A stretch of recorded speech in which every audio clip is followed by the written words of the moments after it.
Hi my dear aspirants, welcome to shine India academy. ఈ వీడియోలో మనం ఇండియన్ పాలిటీకి సంబంధించిన క్వశ్చన్స్ విత్ ఎక్స్ప్లెనేషన్ని చూడడం జరుగుతుంది. ఇటీవల మన షైన్ ఇండియా ఆధ్వర్యంలో టెస్ట్ సిరీస్ ప్రారంభమైంది. ఆ టెస్ట్ సిరీస్లో ఇవ్వబడిన ప్రశ్నపత్రాలు ఏవైతే ఉంటాయో అందులోని ఇండియన్ పాలిటీకి సంబంధించిన ఎక్స్క్లూజివ్ క్వశ్చన్స్ ఏవైతే ఉంటాయో వాటికి సంబంధించిన సరైన సమాధానాలు, అట్ ద సేమ్ టైం ఆ సమాధానాలకు సంబంధించిన వివరణని మీకు ఎక్స్ప్లెయిన్ చేసే ప్రయత్నం చేస్తాను. సో ముందుగా ఇండియన్ పాలిటీకి సంబంధించి ఫస్ట్ క్వశ్చన్. సో ఇండియన్ పాలిటీలో మీరు ఏ పోటీ పరీక్ష తీసుకున్నా, ఏ స్థాయి పోటీ పరీక్ష తీసుకున్నా అభ్యర్థులు ఖచ్చితంగా చదవాల్సిన కొన్ని ముఖ్యమైన అంశాలు ఉంటాయి. అటువంటి ముఖ్యమైన అంశాల్లో ఫండమెంటల్ రైట్స్, ప్రాథమిక హక్కులు చాలా ఇంపార్టెంట్. సో ప్రాథమిక హక్కులకి సంబంధించి మనకు ఇండియన్ పాలిటీలో ఇండియన్ కాన్స్టిట్యూషన్కి సంబంధించి, so constitution that is supreme law of the land, భారత రాజ్యాంగం మన దేశంలోనే అత్యున్నత చట్టం. అటువంటి రాజ్యాంగంలో పార్ట్ 3 ఉంటుంది, భాగం 3. సో ఇండియన్ పాలిటీలో భాగం 3 దేనికి సంబంధించి వివరణ ఇస్తుంది? ప్రాథమిక హక్కులకి సంబంధించిన వివరణ ఇస్తుంది. అటువంటి ప్రాథమిక హక్కుల్లో ఆర్టికల్ 12 నుండి 35 వరకు మనం నేర్చుకోవడం జరుగుతుంది. అందులో the most important article 32. So article 32 గురించి మీరు నేర్చుకున్నప్పుడు ఈ ప్రశ్నకి సంబంధించిన సమాధానం అనేది మీకు దొరుకుతుంది. సో ఫస్ట్ క్వశ్చన్ ఏంటంటే, కింది వాటిని జతపరచండి అని ఇచ్చారు. సో కింది వాటిని జతపరచండి. సో ఫస్ట్ జాబితా 1లో స్టేట్మెంట్స్ ఇచ్చారు. దానికి సంబంధించిన పర్టికులర్ అప్రోప్రియేట్ వర్డ్ ఏదైతే ఉంటుందో మనకు జాబితా 2లో ఇచ్చారు.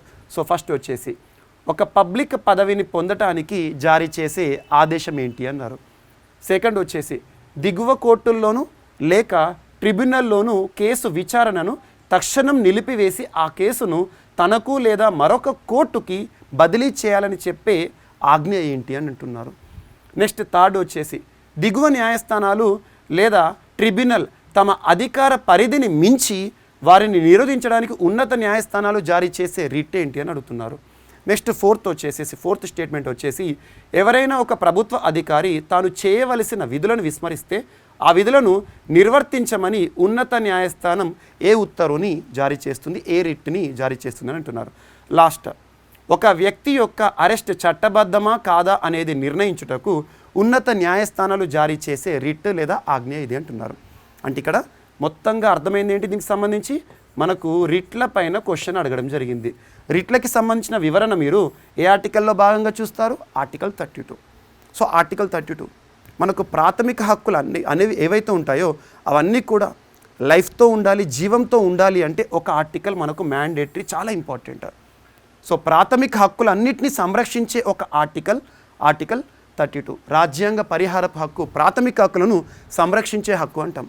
అటువంటి ఆర్టికల్ 32 మన వ్యక్తులు ఎవరైతే ఉంటారో, భారతదేశంలో పౌరులు ఎవరైతే ఉంటారో పౌరులకు సంబంధించి రాజ్యాంగం కల్పించిన ప్రాథమిక హక్కులకు ఏవైనా ఉల్లంఘన జరిగినప్పుడు ఆ ఉల్లంఘన పొందిన వ్యక్తి ఎవరైతే ఉంటారో, ఆ ఉల్లంఘనను ఎదుర్కొన్న వ్యక్తి ఎవరైతే ఉంటారో ఆ వ్యక్తి భారతదేశంలోని అత్యున్నత న్యాయస్థానానికి వెళ్ళొచ్చు. అది మనకు ప్రాథమిక హక్కులకు సంబంధించిన ప్రత్యేకత.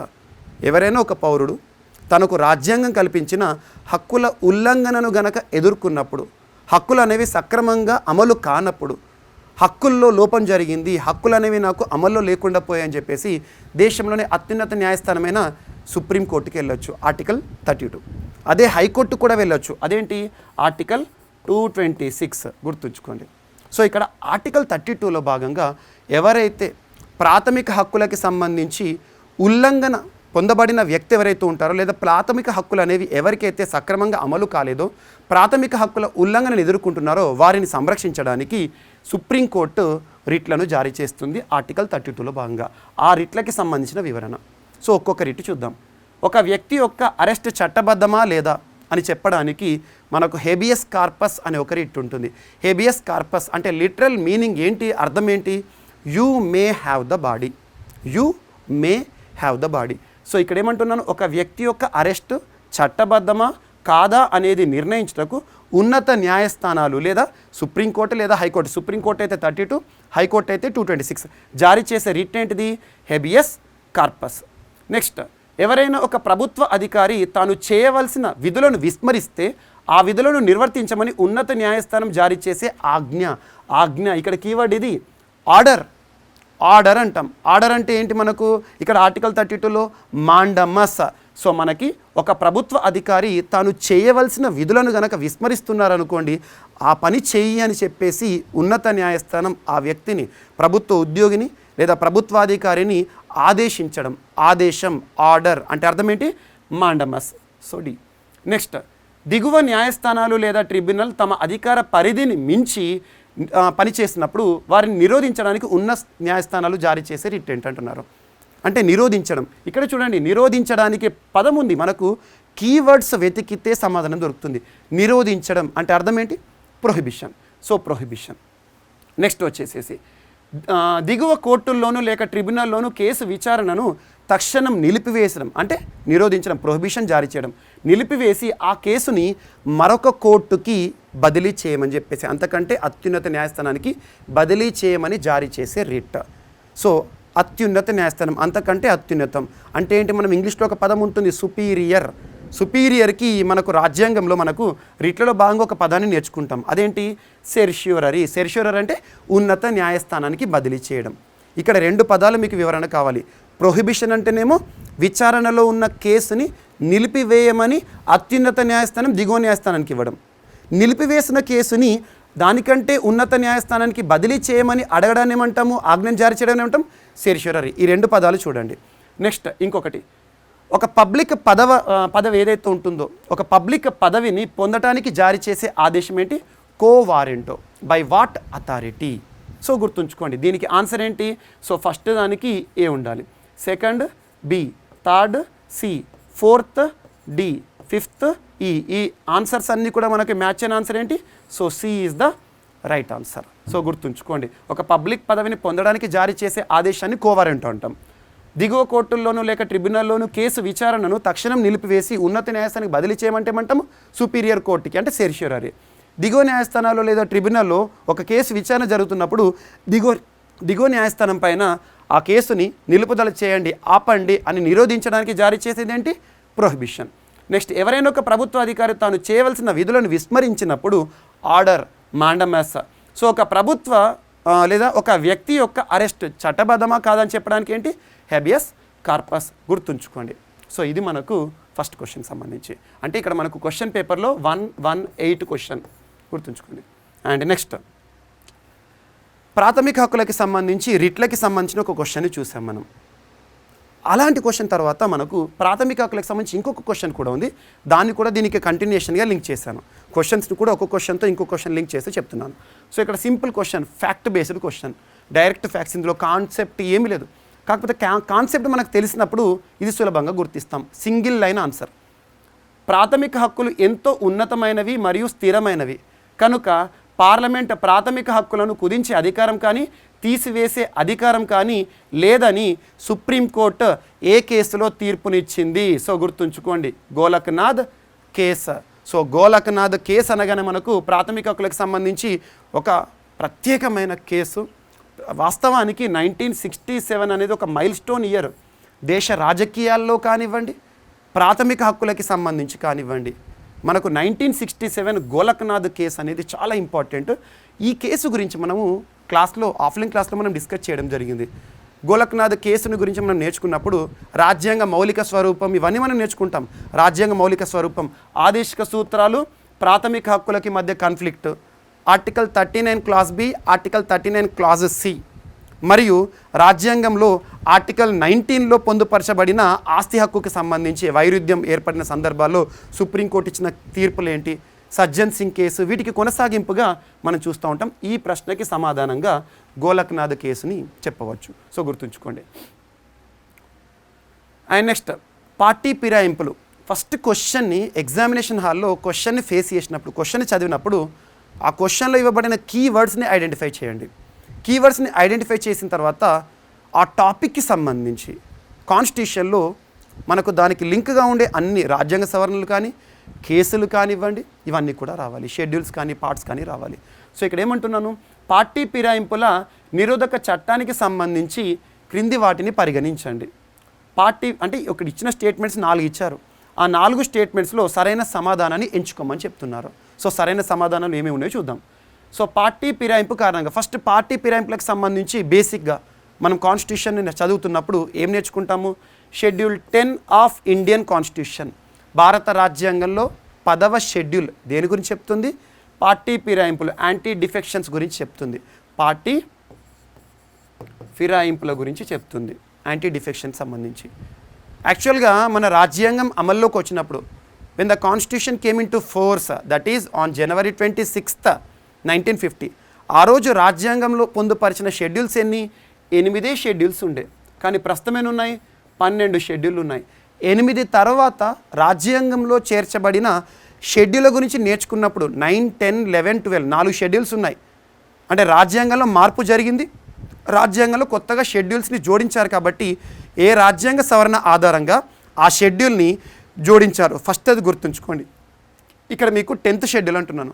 10th షెడ్యూల్ అంటే రాజ్యాంగం అమల్లోకి వచ్చినప్పుడు లేదు కదా, మధ్యలో జోడించడం జరిగింది. కాబట్టి రాజ్యాంగ సవరణ జరిగింది. ఏ రాజ్యాంగ సవరణ ద్వారా అంటారు? సో 52nd కాన్స్టిట్యూషనల్ అమెండ్మెంట్, రాజ్యాంగ సవరణ ద్వారా 10వ షెడ్యూల్ని రాజ్యాంగంలో జోడించడం జరిగింది. So 52nd constitutional amendment. ఏదైనా రాజ్యాంగ సవరణ గురించి నేర్చుకున్నప్పుడు ఖచ్చితంగా ఆ రాజ్యాంగ సవరణకి సంబంధిత సంవత్సరాన్ని నేర్చుకోవాలి. ఆ సంవత్సరం ఏంటి? ఇక్కడ 1985. 1985లో అప్పుడు పార్లమెంటు 52వ రాజ్యాంగ సవరణ చట్టం ఆధారంగా 10వ షెడ్యూల్ని రాజ్యాంగంలో జోడించింది. ఆ 10వ షెడ్యూల్ పార్టీ ఫిరాయింపులకి సంబంధించి. ఇదంతా బేసిక్స్ రావాలి, గ్రౌండ్ వర్క్ చూడాలి, క్వశ్చన్ ఆన్సర్ వివరణకి ఇదంతా సంబంధించి. అండ్ నెక్స్ట్ అప్పుడు ప్రధానిగా ఎవరున్నారు? రాజీవ్ గాంధీ టెన్యూర్, గుర్తుంచుకోండి. సో ఇక్కడ పార్టీ ఫిరాయింపులకు సంబంధించి floor crossing, horse trading, carpet crossing ఇవన్నీ ఉంటాయి. సో పక్కన పెట్టేస్తే పార్టీ ఫిరాయింపు కారణంగా పార్లమెంటు లేదా రాష్ట్ర శాసనసభ సభ్యులను అనర్హులుగా ప్రకటించేందుకు వీలు కల్పించే నిబంధనలు 10వ షెడ్యూల్లో ఉన్నాయి. సో ఇందాక మీకు చెప్పిన ఎక్స్ప్లెనేషన్. పార్టీ ఫిరాయింపు అంటే ఏంటి? ఒక పార్టీ నుండి మరొక పార్టీకి మారడం. ఆ మార్పు అనేది రకరకాలుగా ఉంటుంది. ఉదాహరణకు తీసుకుంటే ఫ్లోర్ క్రాసింగ్ అంటారు. ఫ్లోర్ క్రాసింగ్ అంటే ఏంటి? ప్రతిపక్షాల నుండి ప్రభుత్వ పక్షంలోకి మారడం. కార్పెట్ క్రాసింగ్ అంటారు. ప్రభుత్వానికి సంబంధించిన అధికారంలో ఉన్న పార్టీ నుండి వేరొక పార్టీకి చేరడం, ప్రతిపక్షాలకు చేరడం. హార్స్ ట్రేడింగ్ అంటారు. హార్స్ ట్రేడింగ్ అంటే ఏంటి? పార్టీ నుండి పార్టీ మారడం, గుర్తుంచుకోండి. సో ఇక్కడ అంటే 10వ షెడ్యూల్లో ఉన్న అంశం ఏంటి? ఇందాక మీకు చెప్పింది. అంటే పార్టీలు మారడం. దీనికి సంబంధించి పార్లమెంటు లేదా శాసనసభ సభ్యులు ఎవరైనా పార్టీ మారారంటే అది మనకు 10th షెడ్యూల్, దాని గురించి వివరణ ఉంటుంది, ఏ విధంగా ఉంటుందని. ఒక సభ్యుడు తన పార్టీ వేరొక పార్టీలో విలీనమైన కారణంగా ఆ పార్టీలోకి మారినప్పుడు అతడి సభ్యత్వం రద్దు కాదు. ఇక్కడ వ్యక్తి సభ్యుడు మారతలేడు, పార్టీ. ఆ వ్యక్తి ఉదాహరణకి ఎన్నికలు ముగిశాయి. ఎన్నికలు ముగిసిన తర్వాత ఒక అభ్యర్థి ఒక పార్టీ గుర్తుతో గెలిచాడు. పార్టీ బీఫామ్ తీసుకున్నాడు, ఎన్నికల్లో పోటీ చేశాడు, గెలిచాడు. పార్టీ గుర్తుతో గెలిచాడు. కానీ ఎన్నికలు ముగిసిన తర్వాత ఆ పార్టీయే వేరొక పార్టీలో విలీనమైందనుకోండి, ఆ పార్టీ నుండి గెలిపొందిన అభ్యర్థి కూడా ఏమవుతాడు? ఆటోమేటిక్గా విలీనమవుతాడు. ఒక వ్యక్తి పార్టీ మారితే పార్టీ ఫిరాయింపు. ఇక్కడ పార్టీ విలీనమైనప్పుడు ఆ వ్యక్తి కనుక పార్టీ మారింది అనుకోండి, దానికి సంబంధించిన నిబంధన ఇచ్చారు. ఏమన్నారు? ఒక సభ్యుడు తన పార్టీ వేరొక పార్టీలో విలీనం కారణంగా ఆ పార్టీలోకి మారినప్పుడు ఇది పార్టీ ఫిరాయింపుల కిందకు వస్తా అంటే రాదు. సో రద్దు కాదు, తన సభ్యత్వం అనేది రద్దు కాదు. సో ఇది కూడా కరెక్ట్ స్టేట్మెంటే. నెక్స్ట్ 10వ షెడ్యూల్లోని ప్రొవిజన్లను అమలు చేసేందుకు అవసరమైన నియమాలను రూపొందించే అధికారము సభాధ్యక్షుడికి ఉంది. ఉదాహరణకు ఏ అనే ఒక పొలిటికల్ పార్టీ నుండి బి అనే ఒక పొలిటికల్ పార్టీలోకి ఒక అభ్యర్థి ఎన్నికల తర్వాత పార్టీ మారాడు అనుకోండి, హార్స్ ట్రేడింగ్ జరిగింది అనుకోండి. ఈ పార్టీ అధ్యక్షుడు ఎవరైతే ఉన్నారో, ఏ పార్టీ గుర్తుపైన అయితే ఆ అభ్యర్థి గెలిచాడో, వేరే పార్టీలోకి వెళ్ళినప్పుడు ఆ పార్టీ అధ్యక్షుడు సభాధ్యక్షునికి కంప్లైంట్ ఇచ్చాడు అనుకోండి, దాన్ని కన్సిడర్ చేసేసి ఇది పార్టీ ఫిరాయింపుల కింద నేరము అని చెప్పేసేసి ఆ అభ్యర్థుని అనర్హులుగా ప్రకటించే అధికారం ఎవరికి ఉంటుందంటే సభాధ్యక్షుడికి. ఉదాహరణకు తీసుకుంటే పార్లమెంట్ అనుకోండి, పార్లమెంట్లో ద్విసభా విధానం ఉంది. లోక్సభలో అయితే స్పీకర్కు ఉంటుంది, రాజ్యసభలో అయితే చైర్మన్కి ఉంటుంది. ఇక రాష్ట్రాల విషయానికి వస్తే రాష్ట్రాల్లో ద్విసభా విధానం అనేది ప్రస్తుతం 6 రాష్ట్రాల్లోనే ఉంది. సో రాష్ట్రాల్లో కనుక ద్విసభా విధానం అమల్లో ఉంటే విధాన సభని కనుక తీసుకున్నాం అనుకోండి, అసెంబ్లీ అనుకోండి, అసెంబ్లీకి హెడ్ ఎవరు ఉంటారు? స్పీకర్. మనకు విధాన పరిషత్ లేదా శాసన మండలి అంటాం, అక్కడైతే చైర్మన్కి ఉంటుంది. సభాధ్యక్షులు వారిపైన నిర్ణయం తీసుకోవచ్చు. అంటే 3rd స్టేట్మెంట్ కూడా రైటే. 4th స్టేట్మెంట్, పార్టీల విలీనం ద్వారా చట్టసభల్లో పార్టీల మధ్య ప్రజాస్వామ్య పునరేకీకరణకు సాధ్యమవుతుంది. సో ఇది కూడా మనము చూస్తే కనుక కరెక్ట్ అని చెప్పవచ్చు. సో దీనికి సంబంధించి 4 స్టేట్మెంట్స్ రైటే. సో పార్టీ ఫిరాయింపులకు సంబంధించిన అంశాలు ఏవైతే ఉంటాయో చూడండి, గుర్తుంచుకోండి. పార్టీల విలీనం ద్వారా చట్టసభలో పార్టీల మధ్య ప్రజాస్వామ్య పునరేకీకరణకు పాసిబుల్ అవుతుంది. ఎగ్జాక్ట్లీ. సో ఇదొకటి ఇంపార్టెంట్. అంటే 2nd స్టేట్మెంట్కి ఫోర్త్ స్టేట్మెంట్ కొనసాగింపుగా చూడొచ్చు. ABCD is right answer. Okay, next ఇక్కడ ఇంకొక క్వశ్చన్ ఇచ్చారు, చిన్నది, ఫ్యాక్చువల్ బేసిస్. ఇది జనరల్ నాలెడ్జ్కి సంబంధించి. జనరల్ నాలెడ్జ్ అంటే ప్రత్యేకంగా పుస్తకాలు చదవాల్సిన అవసరం లేదు. జనరల్ నాలెడ్జ్ అంటే మనం అనుభవం ద్వారా నేర్చుకునేది. ఉదాహరణకు తీసుకుంటే మనం ఎన్నికల సందర్భంగా పోలింగ్ బూత్కి వెళ్ళడం జరుగుతుంది. పోలింగ్ బూత్కి వెళ్ళిన తర్వాత మనం ఓటుని వేసిన తర్వాత మనకు రాజ్యాంగంలోని ఆర్టికల్ 326 రైట్ టు ఓట్ రాజ్యాంగ హక్కును కల్పిస్తోంది. ఓటు వేసిన తర్వాత మనకు ప్రస్తుతం ఈవీఎం మిషన్లలో జరుగుతుంది, ఎలక్ట్రానిక్ ఓటింగ్ మిషన్. సో వెళ్తాము, అక్కడ ఏదైతే బటన్ క్లిక్ చేస్తాం వస్తాం. కానీ ఈవీఎం మిషన్లలో మ్యాక్సిమం ట్రాన్స్పరెన్సీ లేదు అని చెప్పేసేసి చాలా వరకు కూడా అవకతవకలు జరుగుతున్నాయని చెప్పేసి రాజకీయ పార్టీలు, ఓడిపోయిన పార్టీలు గొడవ చేయడం సర్వసాధారణంగా చూస్తాం. అందువల్ల ఎన్నికల్లో మనకు ట్రాన్స్పరెన్సీని పెంచాలి, ఎన్నికలను పైన ప్రజలకు నమ్మకాన్ని కల్పించాలి అని చెప్పేసి భారతదేశంలో ప్రత్యేకంగా ఒక మిషన్ని తీసుకొచ్చారు, వివిప్యాట్. వివిప్యాట్ గుర్తుంచుకోండి, వివిప్యాట్ ఫుల్ ఫామ్ ఏంటి? Voter verified paper audit trial. Voter verified paper audit trial. ఏదైనా అబ్రివేషన్ కానీ యాక్రోనిమ్ కానీ ఉంటే దాని యొక్క ఈచ్ అండ్ ఇండివిజువల్ లెటర్ యొక్క వర్డ్ని చూడండి. వివిప్యాట్ ఫుల్ ఫామ్ చెప్పాను. ఇక్కడ వివిప్యాట్ గురించి అడిగారు. మనం అనుభవాన్ని చూద్దాం. ఇక ఎన్నికలకు సంబంధించి పోలింగ్ బూత్కి వెళ్తాం. మనకు ఏదైతే ఉందో మన నియోజకవర్గానికి సంబంధించి సమీపంలో పోలింగ్ బూత్ ఉంటుందా, వేసిన తర్వాత మనం ఓటు వేస్తాం కదా. ఓటు వేసిన తర్వాత ఆ బటన్ని క్లిక్ చేసిన తర్వాత మనకు పక్కన ఇంకొక మిషన్ ఉంది, అదే వివిప్యాట్. ఆ వివిప్యాట్ ఏంటంటే మనం ఎవరికైతే ఓటు వేసామో ఓటు వేసింది మనం వేసిన ఓటు కరెక్ట్ పర్సన్కి లేదా కరెక్ట్ పార్టీకి పడిందా లేదా మనకు కన్ఫర్మేషన్ కోసం ఒక బాక్స్లో, ఒక గ్లాస్ ఛాంబర్ ఉన్న బాక్స్లో ఒక పేపర్ కనబడుతుంది, చిన్న స్లిప్ కనబడుతుంది. మనం వేసిన ఓటు సరైందా కాదా, సరైన వ్యక్తికి పడిందా లేదా అని కనబడుతుంది. దానిపైన క్వశ్చన్ వేశారు. ఆ కనిపించడం అనేది ఎంతసేపు ఉంటుందని. సో క్వశ్చన్ చూడండి.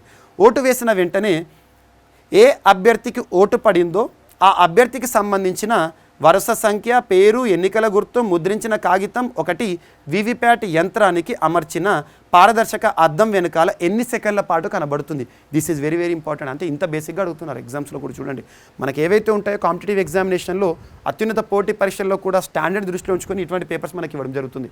సో ఆ ఎన్ని సెకండ్ల పాటు కనబడుతుంది ఆ పేపర్ అని చెప్పేసి. సో 7 సెకండ్లు కనబడుతుంది. ఆ రిసిప్ట్ మనకి ఇవ్వరు, ఆ రిసిప్ట్ అందులోనే బాక్స్లోనే పడుతుంది. 7 సెకండ్స్. Answer is 7. ఇటువంటివి మనకు అనుభవం ద్వారా వస్తాయి, ఏదో పుస్తకాలు చదివితే రావు.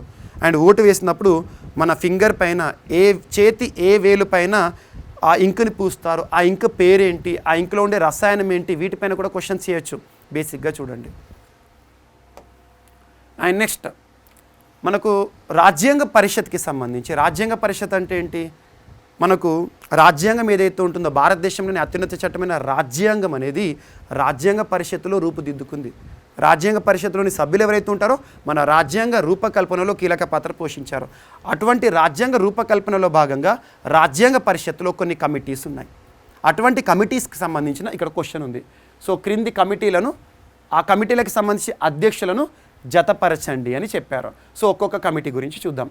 సో ఇందులో 1 లేదా 2 పాయింట్స్ మీకు తెలిసినాయి అంటే ఆటోమేటిక్గా మీకు ఆన్సర్ మొత్తం వచ్చేస్తుంది. ఉదాహరణకి తీసుకుందాం, రూల్స్ అని ఉంది. రూల్స్ అంటే ఏంటి? నేను ఒకటే పాయింట్ తీసుకుంటున్నాను. రూల్స్ అంటే అర్థం ఏంటిది? నిబంధనలు, నియమ నిబంధనలు. అంటే సభలోని సభ్యులు ఏ విధంగా ఉండాలో చెప్పడానికి ఒక రూల్స్ కమిటీ, ఎథిక్స్ కమిటీ అనేవి అలా ఉంటాయి. నిబంధనల కమిటీ అంటాం. అటువంటి నిబంధనల కమిటీ ఎవరి ఆధ్వర్యంలో ఉంటుంది? సభాధ్యక్షుడి చేతిలో ఉంటుంది. సభాధ్యక్షుడు అప్పుడు ఎవరు ఉన్నారో వారి చేతిలోనే ఈ కమిటీ పనిచేస్తుంది అన్నట్టు. అంటే ఈ సభలోని సభ్యులు ఎవరైతే ఉన్నారో రాజ్యాంగ పరిషత్లోని సభ్యులు ఏ విధంగా నియమ నిబంధనలతో ఉండాలి అని చెప్పేసేసి సభ యొక్క అధ్యక్షుడు నియంత్రిస్తాడు. కాబట్టి రూల్స్ కమిటీకి హెడ్ ఎవరు? సభాధ్యక్షుడు. అంటే సభాధ్యక్షుడు ఎప్పుడు ఎవరు? బాబు రాజేంద్ర ప్రసాద్.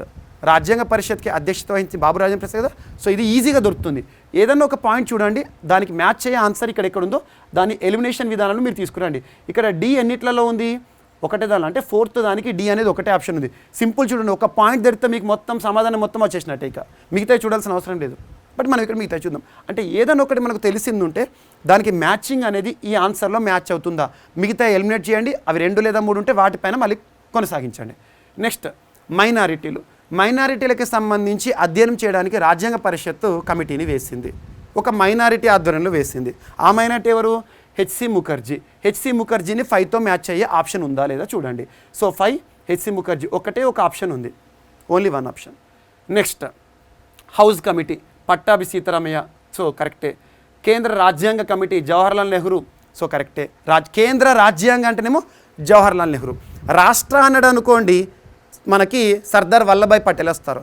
కేంద్ర అనే పదం వచ్చింది అంటే గుర్తుంచుకోండి జవహర్లాల్ నెహ్రూ సంబంధించే ఉంటుంది, so Jawaharlal Nehru. So press gallery, ప్రెస్కి సంబంధించిన గ్యాలరీకి సంబంధించి ఉషానాథ్ సేన్, సో గుర్తుంచుకోండి. అంటే ఆప్షన్ ఏంటి? 1A 2B 3C 4D 5E is our option. ఇది ఎక్కడ ఉందో చూడండి, అంటే సి ఈజ్ రైట్. ఇది 103rd క్వశ్చన్ ఇచ్చారు.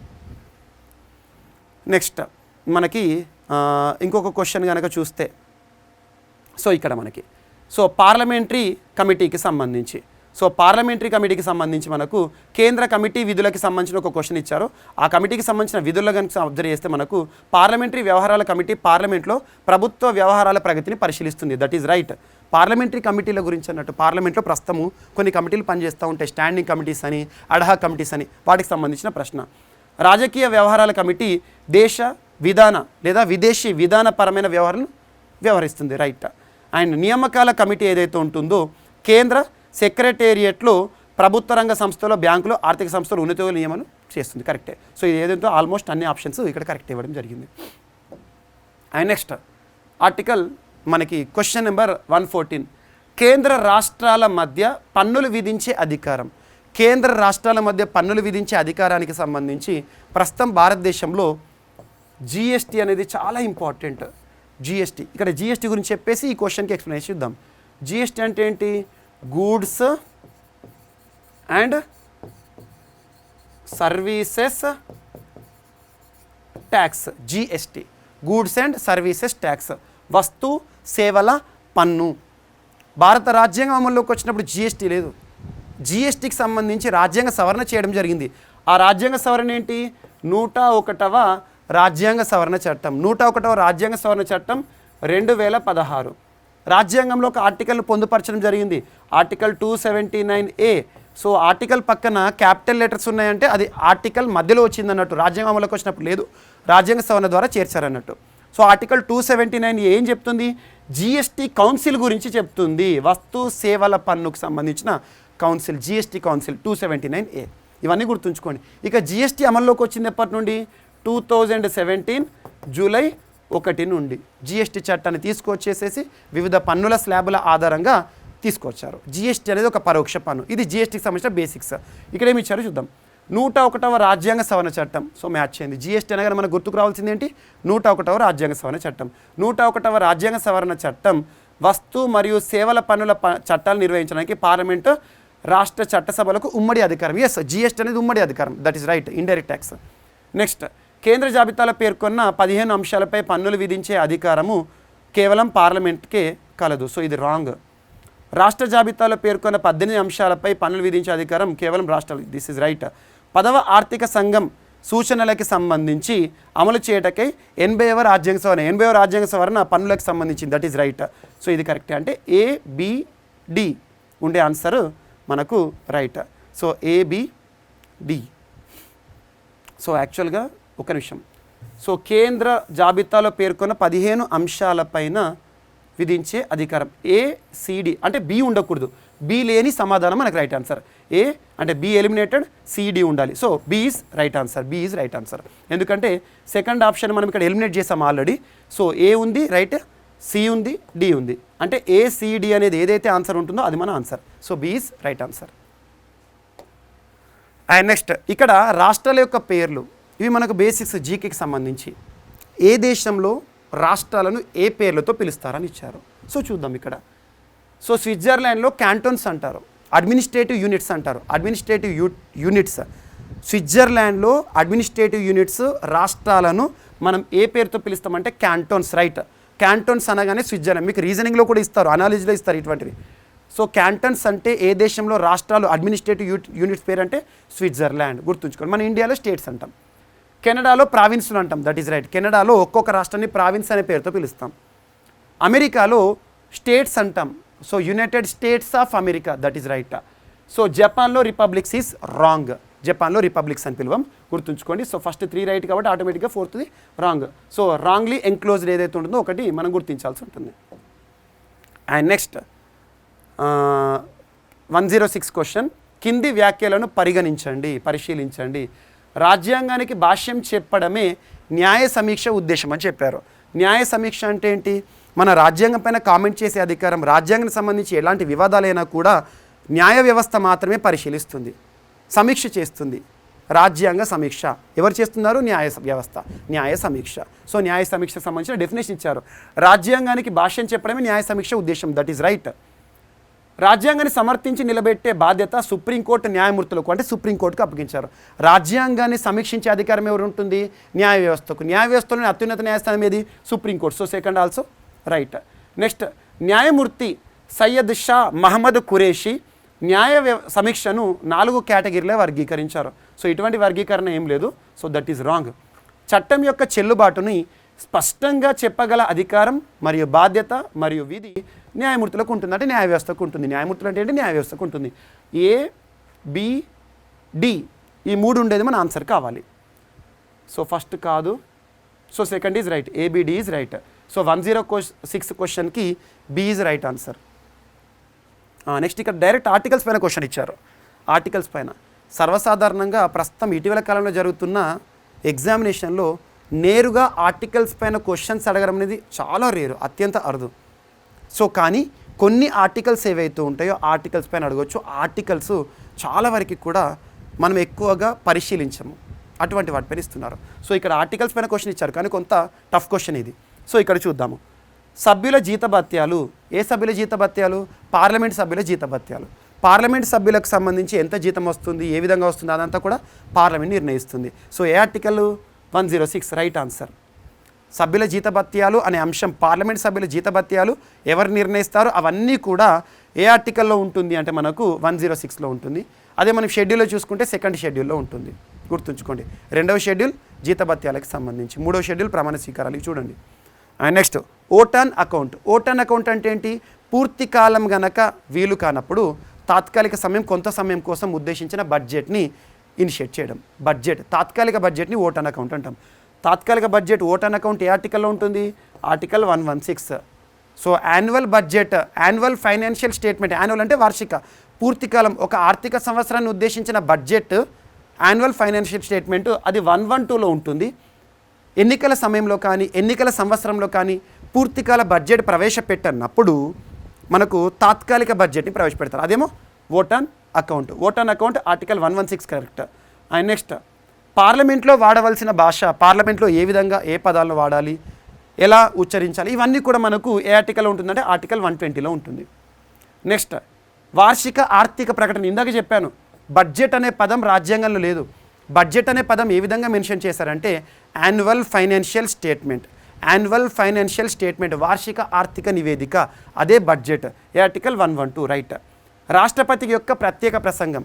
కామన్గా ఒక సంవత్సరం తీసుకుంటే సంవత్సరంలోని మొదటి సమావేశాన్ని పార్లమెంట్లో రాష్ట్రపతి ప్రసంగిస్తారు, లేదా ఎన్నికలు పూర్తయిన తర్వాత కొత్త సమావేశం ఏదైతే ఉంటుందో నూతనంగా ఏర్పడిన సభలో మొదటి సమావేశాన్ని రాష్ట్రపతి ప్రారంభిస్తారు. ఇక్కడ మనకు ఆర్టికల్ 87 రైట్. అంటే ఇక్కడ ఆప్షను ఏ. సో 1కి ఏ ఉండాలి, బికి 2 ఉండాలి. సో కరెక్టే. సభ్యుల జీతభత్యాలు 106 ఆర్టికల్ రైటే. Vote on account 116 right. పార్లమెంట్లో వాడే భాష 120 కరెక్ట్. వార్షిక ఆర్థిక ప్రకటన 112 రైట్. ప్రత్యేక ప్రసంగం 87 ఈస్ రైట్. అండ్ నెక్స్ట్ కేంద్ర రాష్ట్రాల మధ్య శాసనపరమైన సంబంధాలను 4 దృక్పథాలుగా చూడవచ్చును, క్రింది వాటిలో అవి ఏవి?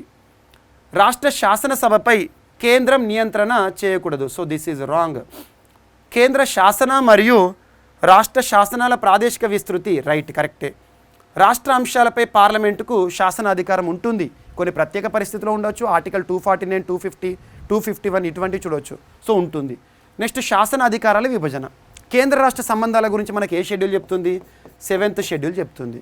మనకు సమాఖ్య లక్షణాలు ఉన్న దేశం మనది, కానీ సమాఖ్య అనే పదం ఎక్కడ లేదు రాజ్యాంగంలో. సమాఖ్య లక్షణాలు ఉన్న భారతదేశంలో అధికారాల విభజన ఉంది. ఎవరెవరి మధ్యలో ఉంది? కేంద్ర ప్రభుత్వానికి రాష్ట్ర ప్రభుత్వాల మధ్య అధికారాల విభజన అనేది మనం చూడడం జరుగుతుంది. అటువంటి అధికారాల విభజనకు సంబంధించి ఆర్టికల్ 246 కేంద్ర జాబితా, రాష్ట్ర జాబితా, ఉమ్మడి జాబితా అని చెప్పడం జరిగింది అంశాలు.